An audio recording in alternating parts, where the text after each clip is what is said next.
Kumikitang kabuhayan guys. Oh, pupunta kami ng bayan para mamili ng pansit. Pero eto, dinaan muna namin yung uong. So yung mga bibili dyan guys, meron pa. I-deliver namin yan kay Madam Susan. Una.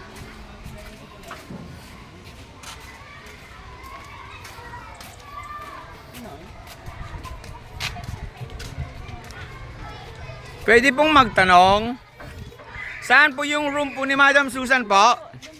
Ay, salamat. Ay, andito po ma'am yung order nyo na mushroom. Ayan guys, na-deliver na namin yung mushroom, kaya papunta na kami ng bayan para mamili ng pansit. Tignan nyo naman, yung mga batang yan, mga ama nila. Sila yung mga barkada ko dati. Tapos sila ngayon yung mga kasama ko. Which is good naman kasi ang babata nila pero responsible sila. Sila yung alam na mag-business, masisipag. Hindi yung kung kagaya ko noon na tropa lang ang inaalam. At syempre bago kami umuwi, magbe-merienda muna kami dito sa Barbecue-han. Guys, hanap iba yung masarap na barbecue dito sa Balawan? Dito yan guys. Sa pwesto ni Madam. Ayan si Madam. Oh, ayan si Madam. Dito kami nga mga kanayon. Wala nga Bampu. At eto guys, pauwi na kami. Ang lakas ng hangin at parating na yata yung ulan. Kaya dapat bilisan namin. Ay, pack up! Umay titudon guys, umay titudo. Parang lang nukan, no? Nagtudaw. Eto guys, wrong timing yung ulan. Kaya bukas na lang namin itutuloy yung pagluluto ng pansit para pag dinala namin sa bahay-bahay, hindi naman umuulan. At eto, namiss ko kasi yung mushroom tempura, kaya nagluto na lang ako ng mimeryendahin namin ni nanay. Baka gusto nyo rin itry guys, masarap to kasi yung isang itlog nilagyan ko lang ng mga kalahati ng magic sarap tsaka paminta. Tapos yung breading natin, pinaghalong cornstarch tsaka glutinous rice. Pagka lutong-luto siya guys at saka ang sarap pa, ang lutong-lutong. Kaya yun yung itry nyo guys kung balak nyo rin magluto ng tempura na mushroom. At kung napapansin nyo siguro yung boses ko na ganito guys, sorry kasi masama yung katawan ko ngayon. Kaya lahat ng mga kasukasuan ko ang sakit. Hindi ka mo rayuma dati siguro. O dahil na rin siguro sa lagi kong pag-inom noon. Kaya iwas-iwas muna. Kaya ito, pag malapit ng maluto to, magme-merienda na kami ni nanay. Gusto ko matapos yung video na to, kaya ngayon pa lang ginagawa ko na yung voice over para mayroon po silang mapanood, yung lalo na yung nagbigay sa akin ng pera para mayroon akong papansit sa aking mga kabarangay. Merienda. Sorry guys kung hindi ko kayo nasamahan dyan ngayon. Salamat sa mga tumulong na magluto, mag-prepare, at yung mga pumunta ng bahay-bahay para maibigay yung pansit. Sorry kasi lalong lumala yung sakit ko ngayong umaga, kaya hindi ako nakapunta.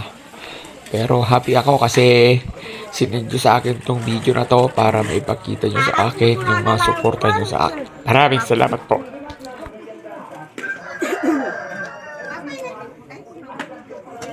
Ayak kawan kuana. Lagi mesti ko pansimen nakula na. So guys, andito tayo ngayon para magbigay ng nalutong pansit na pinaluto ni Apo Konsehal Robert Mendoza.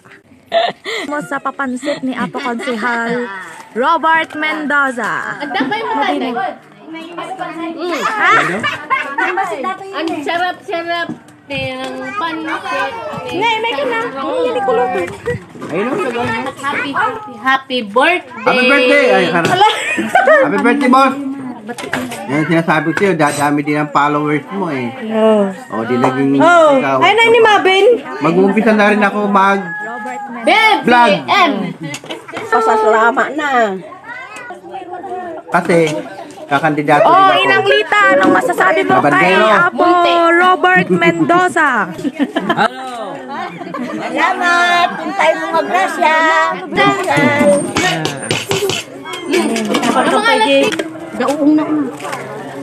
Robert, thank you, ah. Robert! May Diyos pa sana!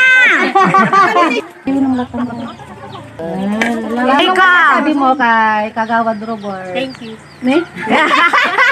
Ganun na lang. Ako na nagparaman. Kaya tao. Kami linuto. Oh, Auntie May. Nya ti may bagam kini Apo Robert Mendoza. Thank you very much. Awal na patipsina na ito yan. Dahil pakita mo. La. Hoy, kayo man nagmarites. Naka-video kayo ah. Dati ko malay, tutudyo kayo, nakusa ako.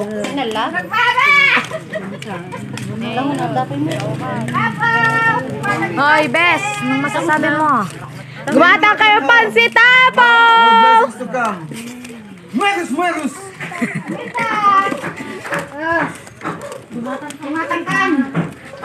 Thank you. Bayadam to no bigat.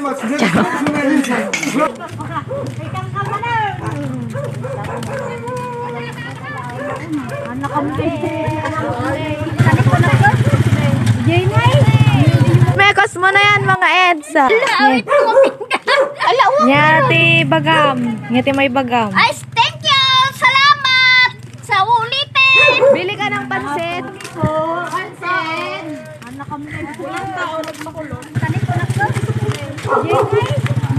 Mekos mo na yan mga EDSA. Itain.